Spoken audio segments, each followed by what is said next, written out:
Velkommen til Edderkoppen Teater og gallaforestillingen Norges herligste. Ta vel imot kandidatene.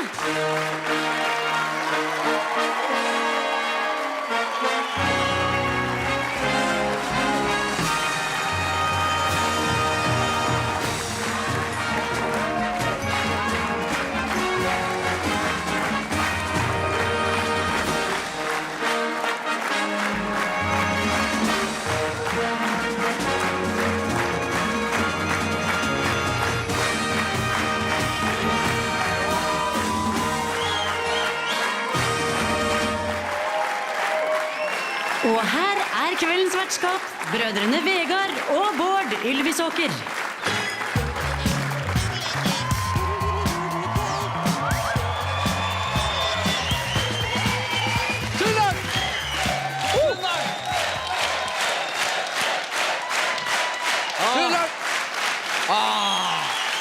Tusen takk!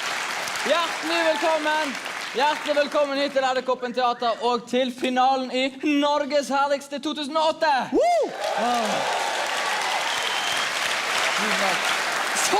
For en forsamling som sitter foran oss i kveld. Altså, det er en sann blomsterbukett av noen mennesker som sitter her. Vi har skrothandleren som sitter her borte. Vi har DJ Bakkeslett, ikke så vanskelig å få syn på der borte. UFO-mannen kunne dessverre ikke komme, han er på reise. Ja, jeg håper i hvert fall at de som er komst, at de sitter godt og har funnet seg vel til rette, eller som Jugan ville sagt, hvis 90% er happy, så er vi happy. Ok, men hva er det egentlig som skal skje her i kveld? Jo, vi skal dele ut masse priser her, vi skal ha masse fin underholdning, og sist men ikke minst så skal vi dele ut Norges herligste 2008. Yes, det er ikke med. Ja, gi det. Gjerne noe. For all del. Bra! Ok. Bra! Nok snikksnakk, vi setter i gang med første kategori. Første kategori heter beste antrekk, og den har vi fått... Ja, vi har fått Karita Bekkemellem og Jan Thomas!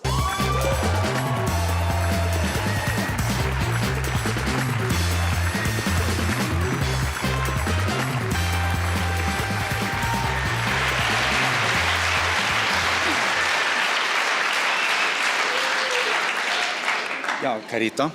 Mange tror jo at mote og fashion dreier seg om å ha den siste Gucci eller Prada-jakken. Ja, og det er kanskje ikke så mye Gucci eller Prada her i salen i kveld, men mange flotte klesdrakter, det er det. Og derfor så er det en stor glede for oss to å kunne få lov til å dele ut prisen for kategorien beste antrekk. Ja, eller som vi ville ha sagt i USA, Achievement in Hair, Makeup, Design and Fashion. De nominerte er...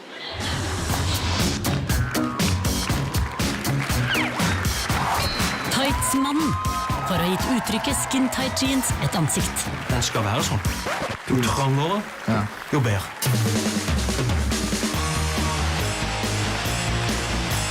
I Norge får ikke tak i mye, nei. Nei, det er ikke det. Det er tightsmannen. Tyskland. Jeg vil ikke betegne sånne jeans som fint. For meg er det kult.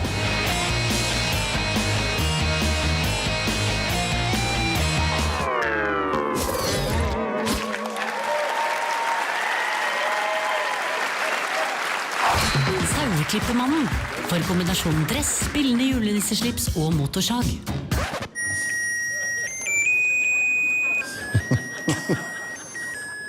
Ja, dette... Nå koser vi oss. Ja da. Skal ta disse motorsagene først her. Nå skal vi se her.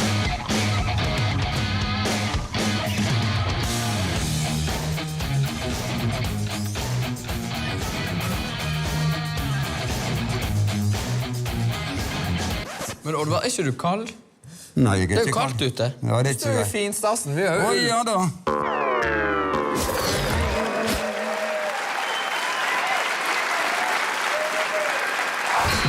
DJ Bakkeslett, for overraskende hodeplagg og høy glamfaktor. Ja, det er fint flammende, gjør ikke det? Ja, fint. Da begynner vi. Ja.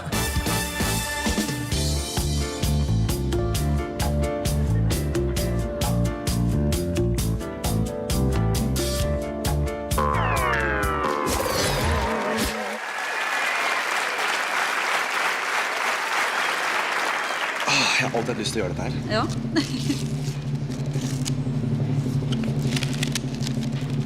Tenk om den tom. Da. Oi, ja, det må vi ta sammen. Og vinneren Tightsmannen!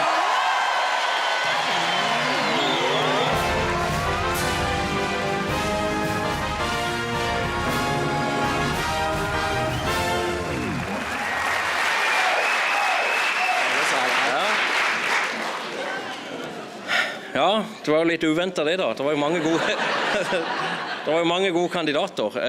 Jeg sier tusen takk for all positiv støtte, og til de fleste da, vær seg selv.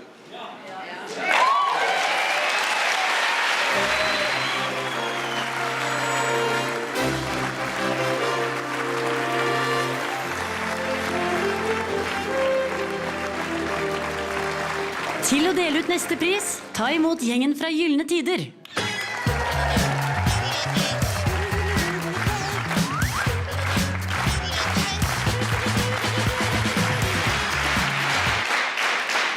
Ja, vi gutta av Gyllene Tider, vi har jo reist mye veien rundt og møtt mange kjente og litt mindre kjente personer, og det har jo blitt ganske mange velkomster og avskjeder, kan man si. Kan du vise, gutter? Det som er så dyktig på det. Ja, god dag, hyggelig å møte. Jo, takk like måte. Ja, takk for at du kom. Jo, takk, vi ses da. Farvel. Det Ja.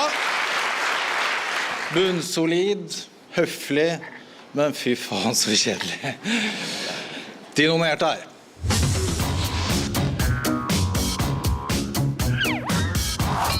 Torghandleren for sin lune velkomst. Nå kommer de. Hei.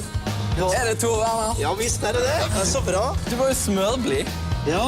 På klærne dine så ser det ut som jeg skal få bank, men på fjeset så ser det ut som jeg skal få en klem. Ja, men det skal du få her.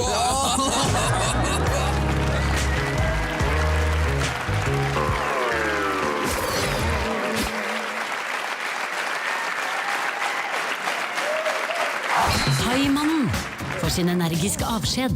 Jeg tror vi sier takk for oss. Ja, i like måte. Vi har hatt det knallfint. Ja, det synes jeg var veldig hyggelig. Du hører på oss. Ja, men det bruker vi bestandig. Vi bruker det.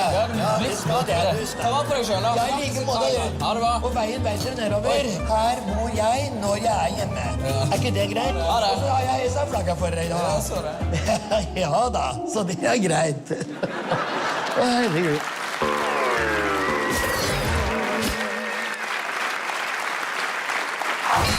Hurtigrutemannen for en rask og effektiv avskjed. Hva gjør du nå da? Jeg skal løse opp her nå bare. Skal vi hjelpe deg? Jeg klarer det. Klarer alt det. Og den fremme skal først? Ja. Ok. Yes!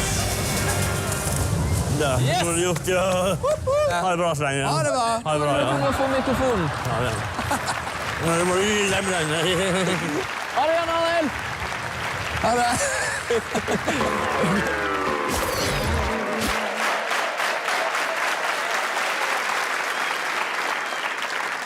Ja, dere som hadde blitt møtt sånn mange ganger, det har vært litt... Dere som er litt spent her nå, selvfølgelig.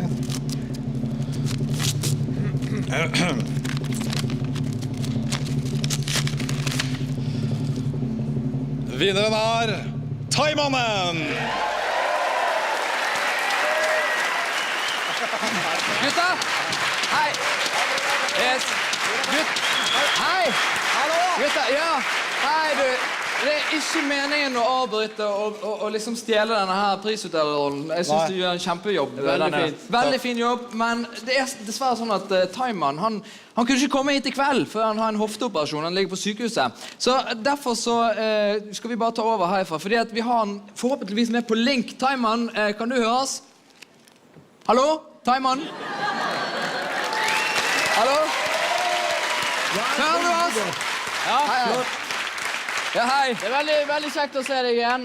Nå er det sånn at vi har jo en liten gala gående her. Det er ikke noe stort, men vi er jo en liten gjeng og har noe samlet oss. Og i den anledning så har du faktisk gått og vunnet prisen for beste avskjed. Nei, Gud! Ja. Yes! Gratulerer! Den skal på breddeplassen. Hvis jeg helt tatt har noe plass igjen hos meg. For der er det fullt opp fra tegning og greier. Men du, hva syns du om prisen? Syns du han er fin? Kan du vise den litt for oss? Ja, det skal jeg da. Ja. Den er fin! Ja, den er fin. Yes, man. Det er nesten som å vinke på en sølvkjøttel, dette her.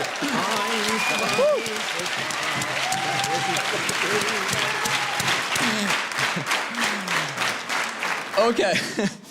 Nå det tiden for selvansakelse her, Bård. Ja, det I høst så var vi en liten tur opp I Volda og besøkte en nasjonalsangmann som kunne nesten alle nasjonalsangene I hele verden. Utrolig imponerende. Veldig imponerende. Vi hadde det veldig gøy. Men du, Bård, du hengte deg litt opp I dette her med Anthem Boy. Jeg gjorde det, men det er veldig gøy å si da. Anthem Boy. Veldig gøy å si. Veldig gøy å si det, men det ble kanskje litt mye I lengden. Hei. Hei. Det Daniel? Ja, det Daniel. Hei, hei. Du, hvilken favoritt har du? Ja, det på en måte delt da. Det Russland og Bahamas. Россия, слушенья наша держава. Россия, любимая наша. Har du et artistnavn? Nei. Anthem Boy. Nei, kanskje bare... Nei. Jeg synes Anthem Boy.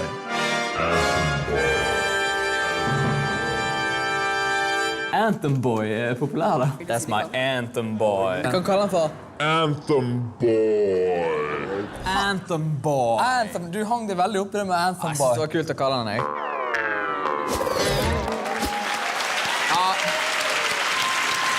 Ja. Dette... Vi må bare beklage dette på det dypeste, altså. Det sterkt beklager. Ja, det veldig uproft, altså. Veldig uproft. Jeg tar den. Du tar den, det veldig uproft, og vi lover dyrt og hellig at vi på ingen måte skal gjøre noe stort nummer ut av dette her med Anthem Boy her I kveld.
De fleste stedene vi har vært, så har vi på en måte visst litt hva vi gikk til da. Men av og til så har det vært sånn at vi har besøkt folk som plutselig dukker opp med en liten sånn ekstra hobby som bare renner ut av ermet. Og det har tatt oss litt på sengen av og til, så derfor så synes vi det fortjener en liten pris. Her har vi Eli og Carl I. Hagen!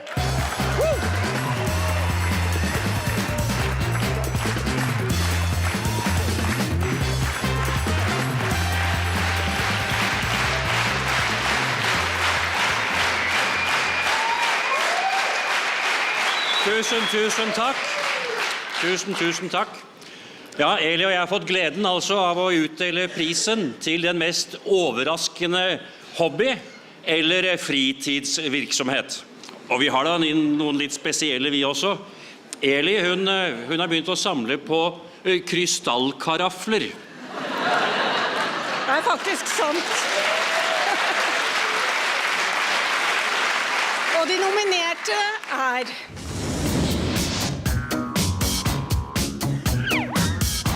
Maratonmannen, som I tillegg til å løpe maraton, ga en uventet leksjon I selvforsvar. Sånt. Så tar du hånden frem. Sånt. Og hvis du ligger nede, virkelig nede, så stikker jeg ut øynene på deg.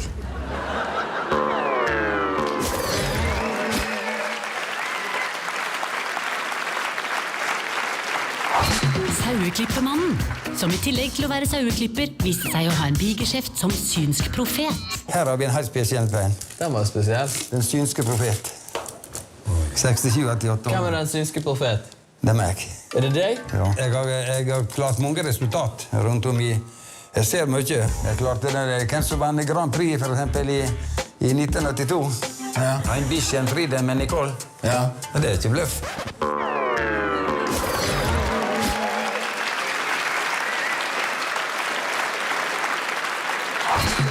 Skrothandleren, som I tillegg til å drive brukthandel I Skjåk, en mester til å knyte trær.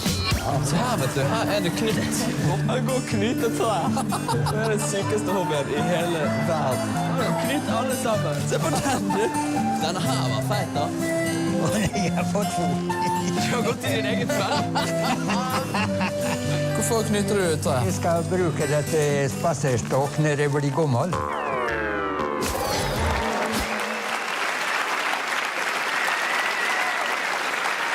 Da skal vi se hvem som den heldige vinner. Alle like spent som meg? Skal vi se om vi greier dette her? Et lite øyeblikk. Jeg greide I hvert fall så langt. Og da skal vi se om et lite øyeblikk, for her var det litt mye spennende som vi kan få gode ideer av. Skal du lese det?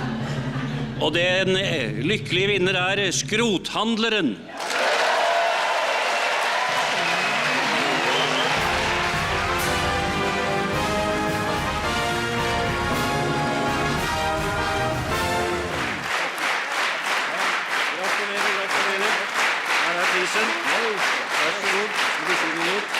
Skal jeg si noe ord? Jeg må nå si tusen takk, det var noe overrasket.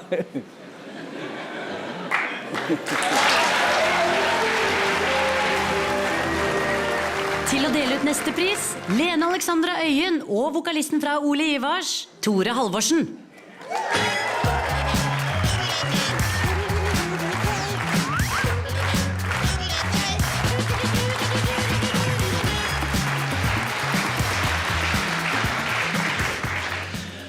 Ja, Lene og jeg. Lene og jeg. Nå blir det et nytt sted å høre oppslag, tenker jeg. Vi representerer det som veldig mange mener ytterpunkter I underholdningsbransjen. Det kan man så absolutt kalle de neste kandidatene som nominert I følgende kategori. Mest uforglemmelige musikalske prestasjon alene og eller som en del av en trio.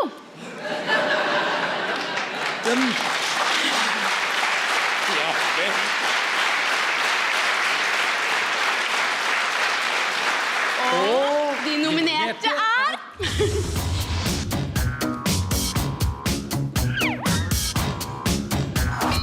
Oddvar Torsheim og sin norske versjon av Beatles-hitten Love Me Do. Lov meg den nå, seg blir det oss to. Ingen vil du skal svare nå.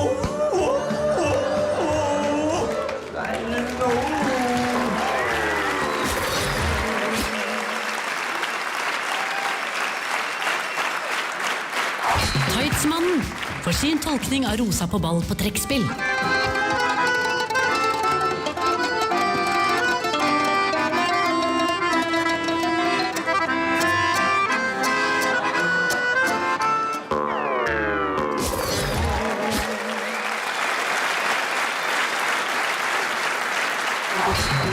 Skjærgårdstrubaduren for sin kraftfulle tenorstemme.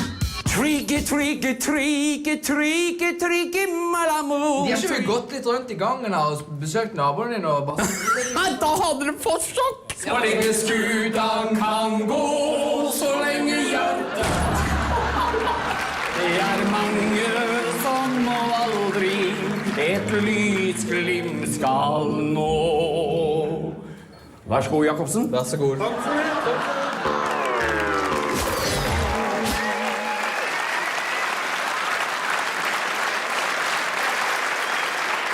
Ja, da du vel spent. Vinneren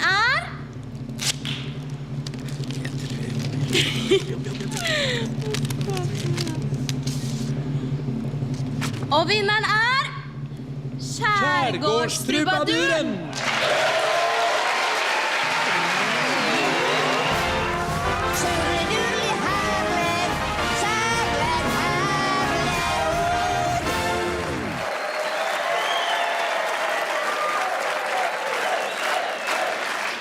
Kjære publikum, jeg må bare takke dere for at dere har stemt på meg. Dere alle tiders, alle dere som sitter her. Tusen takk skal dere ha, alle sammen.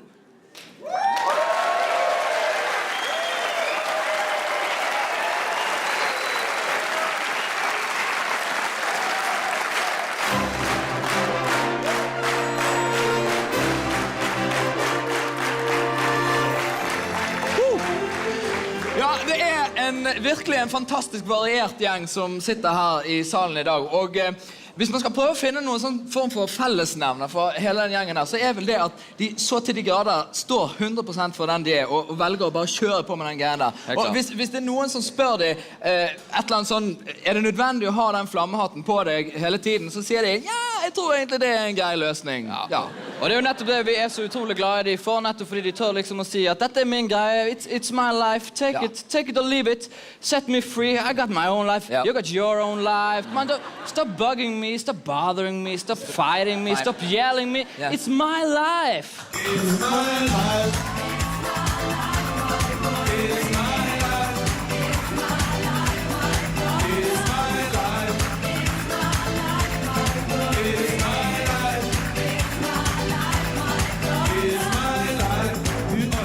I live the way I want to live. I make decisions day and night. Show me signs and good examples. Stop telling people how to run their business. Take a trip to east and west. You find out you don't know anything. Everybody's getting tired of you. Sometimes you have to look and listen. You can even learn from me. Little knowledge is dangerous. It's my life. It's my life. Dr. Alban holder på oss i bakgrunnen. Det kjempestemning. Det koker på NRK. Det koker, vi må gå til reklame, men vi har spart opp dette til slutt. Følg med etter pausen.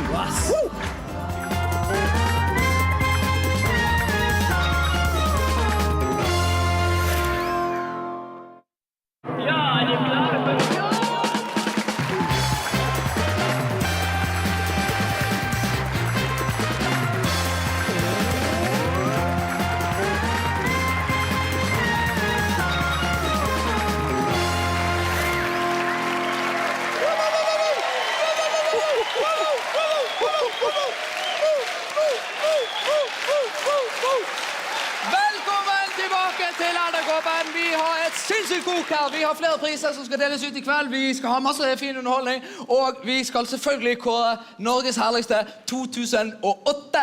Det er vel ingen grunn å vente på det. Kom igjen! Fantastisk, fantastisk. Vi skal bare sette i gang. Neste prisen vi skal dele ut er altså prisen for beste catchphrase. Og da har jeg en liten advarsel i tilfelle det er barn som ser på hjemme. Nå kommer det en mann som er veldig, veldig slem, og en mann som er veldig, veldig mørk. Ta godt imot Zaid Ali og Tor Milde!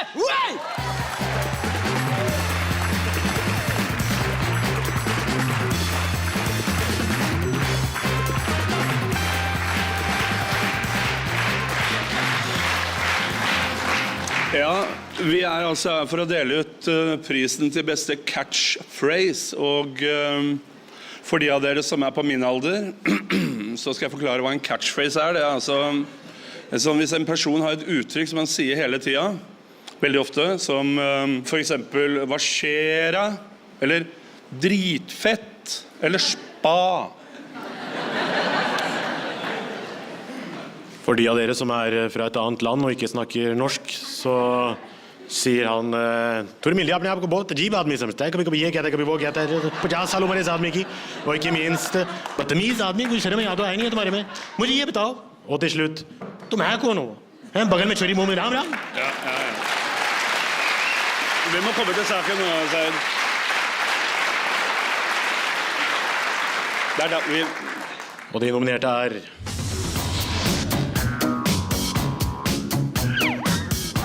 Thaimannen for hans gjentatte oppfordringer om å se. Vet du, se på det laget der da. Se der armen. Har du sett så stemning da? Se på hva som vi ser nå. Se på den jernbanestasjonen der. Har du sett på de vognene der? Se på den som bærer sekker. Se på det nå. Se på det der. Se her nå, dere. Har dere sett så galt? I de? Se på den.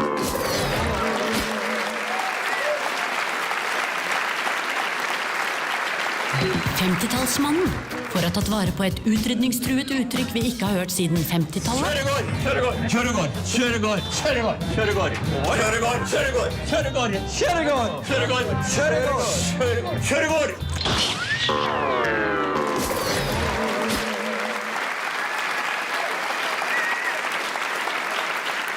Saueklippemannen for kombinasjonen av ordene ja og da. Har du et opplegg? Ja da. Ja da. Ja da. Ja da. Å ja da. Det er ikke verst. Ja da. Ja da. Ja. Å ja da. Du har måttet- Ja da. Ja da. Ja da. Ja da. Ja da. Slik at det ja da. Å ja da. Er det folk som ringer til deg og vil ha hjelp? Ja da. Er det et slags alter? Nei da.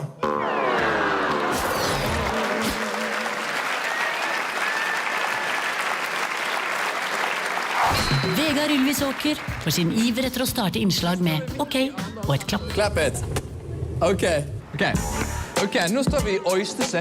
Ok. Hei. Ok, nå står vi i Larvik. Det gjelder alt det der. Ok.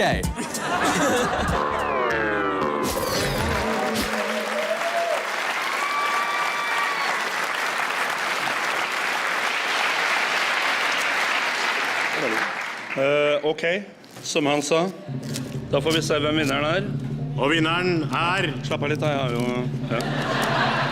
Har du hørt spa, eller? Vinneren er... Saueklippemannen!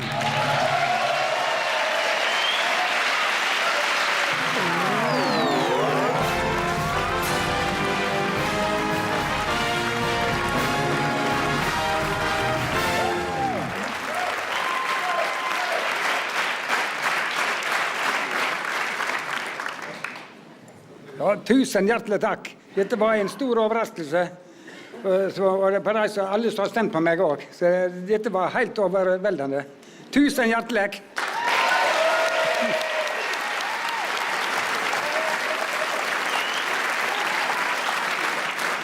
Til å dele ut neste pris, ta imot Lise Fjelstad og Morten Abel.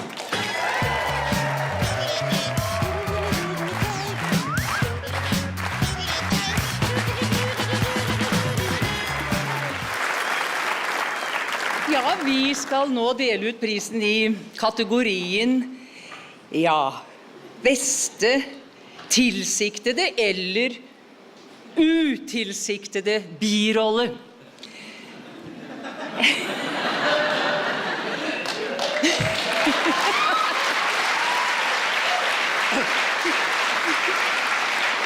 Som skuespiller så vet man jo at en birolle er like viktig som en hovedrolle. Selv om man ikke sier så mye, så synes man jo, ikke sant? Og er da med på å heve scenen bare ene og alene ved sitt nærvær, sin tilstedeværelse.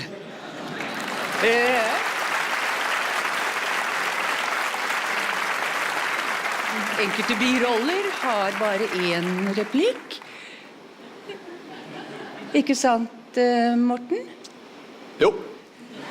De nominerte i denne kategorien er...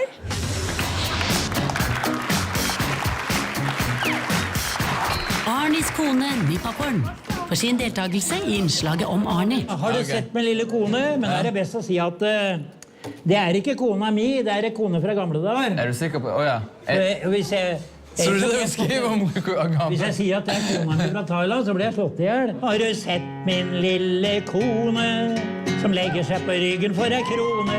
Jeg må ha litt hjelp av Nypapporn. Nypapporn, kan du komme med Bert-Berten? Har du hørt om at Tøyentulla? Det var hun jeg fikk mitt aller første. Og hjelp meg med å rime her. Jeg kan ikke noe med det der.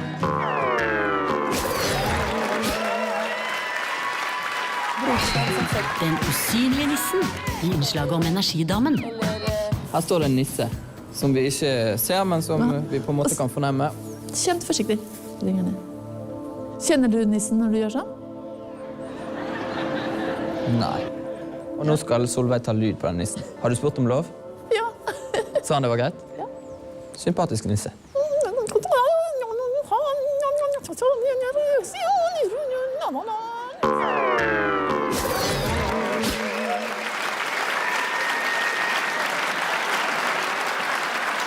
Nasjonalsangmannens romkamerat Kjetil for diskret tilstedeværelse.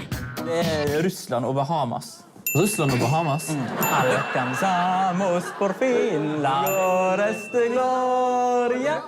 Det hadde jo vært noe interessant. Lærte vi alle hovedsteder i verden da? Ghana. Det er akkurat. Mongolia da. Vil han vært Kazakhstan? Astana. Ja, Saudi-Arabia, den kan du. Nei. Vegard, hyggelig. Nei, Kjetil. Bård, hyggelig. Kan du noe spesielt? Nei.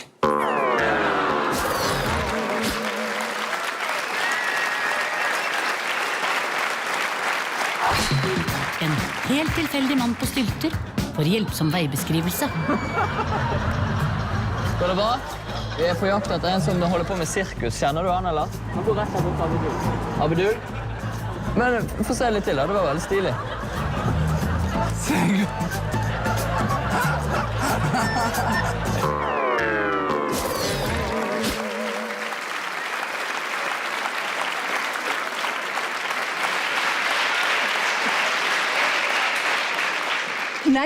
Nei.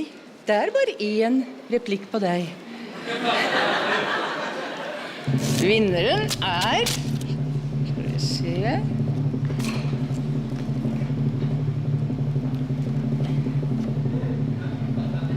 Kunne du tenkt deg å ta en replikk til? Nissen!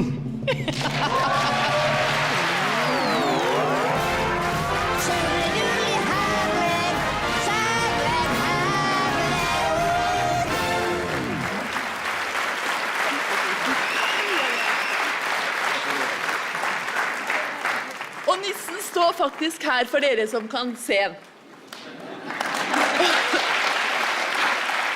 Og han sier en ting. Ikke glem meg. Takker.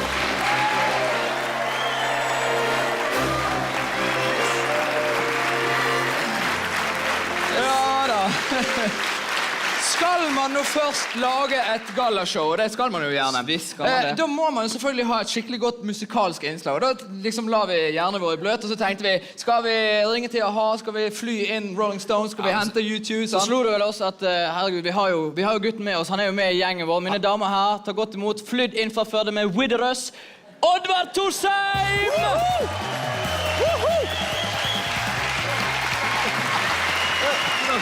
God dag, Jens. Kjekt å se deg, Kat. Ja, men det er jo kjekt å se deg også. Ja. Du ser godt ut. Du ser godt ut. Ja, det er mange måter å se det på. Ja, det er det. En blir ikke høyere og mørkere med året. Nei. Men hvilken sang skal du synge for i dag? Det er en... Nei, jeg må gjerne gjøre det. Det er en som heter Beatles sin, som heter Love Me Do. Jeg synes det gikk rett fram, men jeg prøver å få en litt sidelengs også. Og sidelengs er det vi vil ha. Oddvar Torsheim, mine damer her.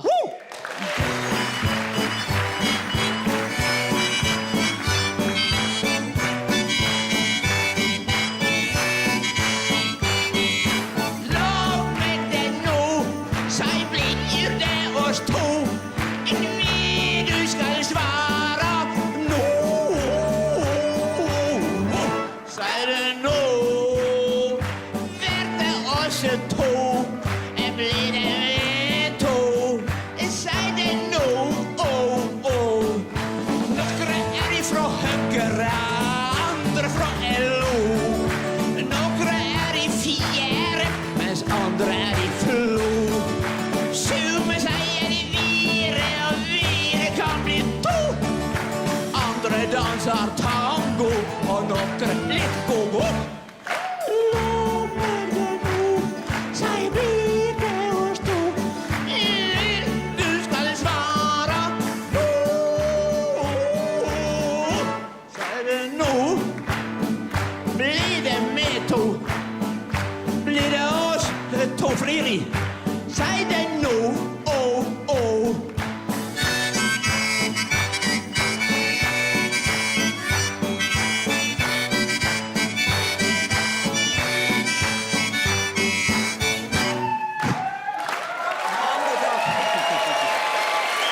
Mange takk. Det var kjempebra.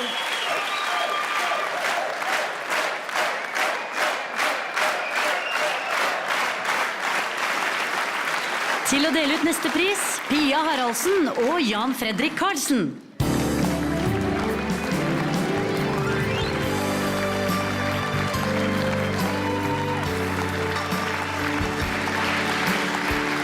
Tusen takk, det er veldig gøy å være her. Og Jan Fredrik, du jo veldig glad I å snakke, har jeg hørt. Og det veldig fort. Så du skal få lov til å ta over ordet. Elsker å få lov å si en ting. Det jeg bare si, det som gøy, eller det som jeg har observert de siste årene, at det finnes veldig mange kjente mennesker som ikke gjør en dritt I dette landet. Og det har vært de siste årene, og det ganske plagsomt innimellom å se. Endelig har vi en gjeng som gjør det hele tiden, hver dag og seg selv. Det dritbra. En applaus til dere. Vi skal da dele ut pris I kategorien mest originale visdomsord. Og de nominerte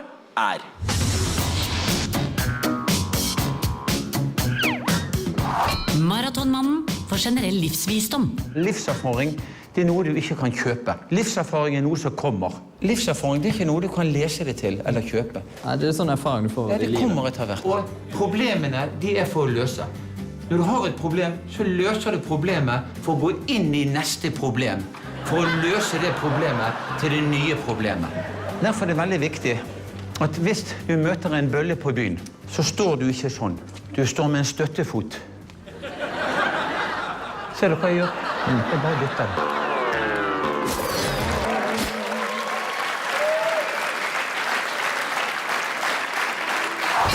Saueklippermannen for sin leksjon I isfjerning fra bil med varmt vann. Her måten å gjøre på med å få vekk isen. Det til å bruke hettevann. Det virker som det fryser på igjen da. Det litt at det fryser på nå, men når jeg begynner å kjøre, så setter jeg på varmen.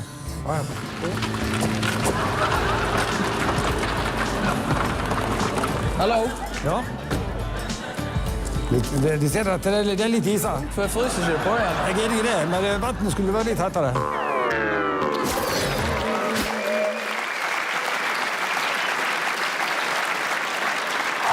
Skjærgårdstrubaduren for tipset aldri begynne å røyke. En ting skal jeg råde dere, gutter. Ikke begynn å røyke. Nei, for det det dummeste dere gjør. For derfor har jeg den helsa jeg har. Tjo hei hei! Her det liv!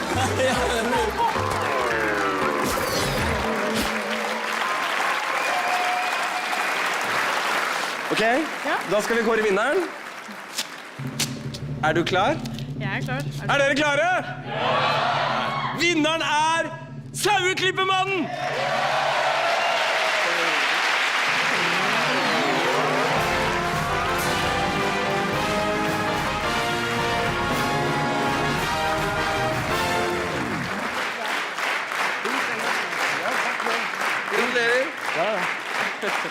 Nok en gang, tusen hjertelig takk. Dette var meget overraskende. Men det en ny måte å få vekk isen til bilruten på, kanskje, hvis det litt kaldt. Dette bruker hettvatten. Men vattnet kunne være litt heitere da jeg helt på med bakruten der. Ja.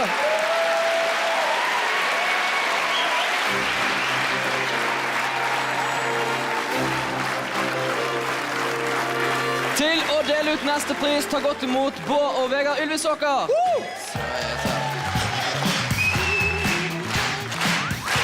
God dag. Veldig hyggelig.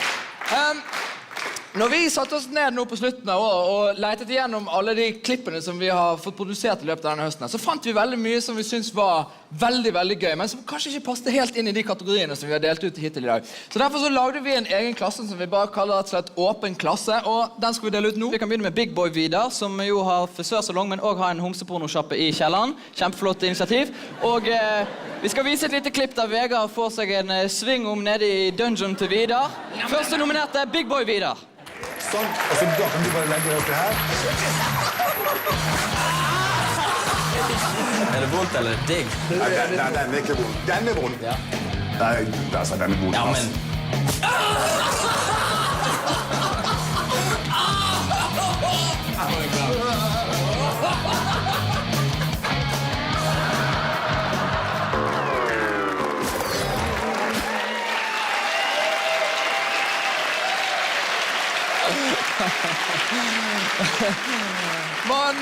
Man blir jo aldeles varm her man står oppe på scenen. Ok, så har vi nominert nummer 2, som DJ Bakkeslett fra Kirkenes. Han har en helt livsfarlig, men også utrolig underholdende hatt. Jeg har en flammehjelm. Det tar en liten stund før det flammer opp. Det skal flamme kraftig. Ok. Ja. Og så Her er nødutgangen, er det rett bak? la den ligge en stund til dere ser det flamme opp. Vi nærmer oss slutten. Det er kanskje på tide å ta svaret på den oppgaven du hadde. Hvilken oppgave? Den engelske jentegruppa som er mest suksessfull. Hva skjer?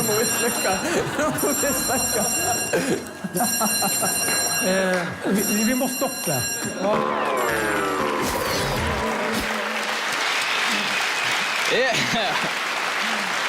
Yes. Det var veldig populært.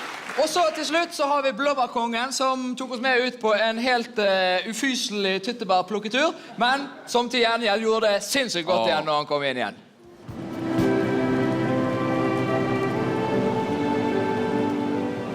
Helge? Ja? Du har hatt noe musikk her inne, og så må jeg ha en bolle.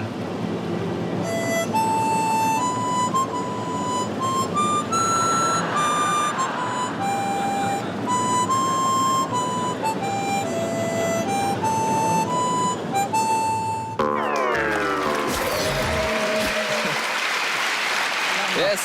Ok, og vinnerne er Shakaboom, Shakaboom. DJ Bakkeslett!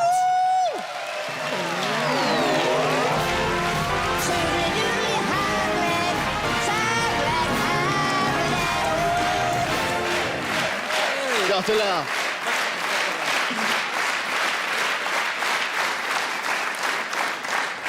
Tusen takk. Jeg må si at den mandagskvelden det gikk, 11:30 på kvelden, hadde jeg 69% av stemmene. Jeg slo ut alle i hele serien, unntatt eneste en. Jeg er kjempefornøyd. Tusen takk. Bakkeslett! Bakkeslett, ha med deg der. Vær så god.